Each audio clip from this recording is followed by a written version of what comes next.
大家好，欢迎收看爱上电子。今天咱们看一下自动排烟机。这个自动排烟机呢，它这个位置加了一个 K2 开关，与这个可控硅并联。也就是说，我们可以手动排烟，在闭合 K2 的时候，我们这个风机就旋转了。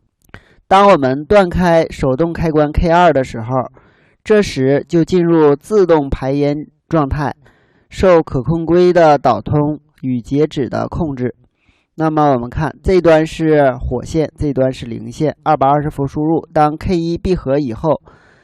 一端电压加到了这个风机的这端，零线加到了 K2 和可控硅的这端。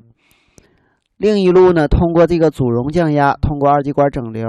这个稳压管稳压以后，把这个位置的电压稳定在9伏。经这个电容滤波以后，给 N1555 供电，给8050供电，给气敏传感器供电，给这个热敏电阻供电。N1555 在这里组成了一个单稳态电路。当6角为低电位的时候，2角受触发，3角输出高电位；当6角为高电位的时候，3角输出低电位。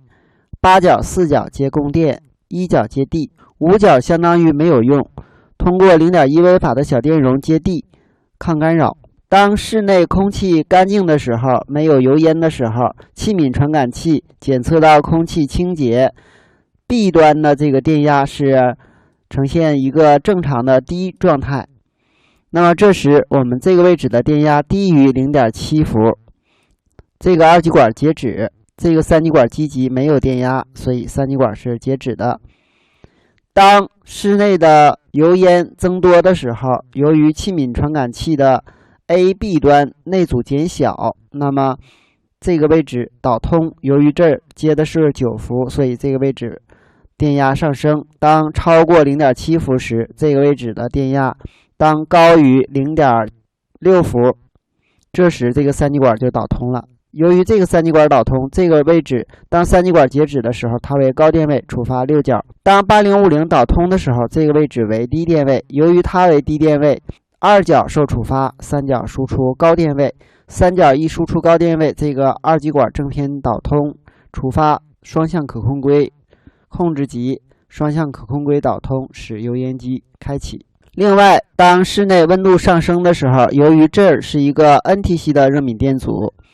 当温度正常的时候，由于它的阻值偏大，下边有一个可调电位器，可以设置这个位置的电压值。当室内温度正常的时候，这个位置的电压同样是低于 0.7 伏，那么这个二极管也是截止的。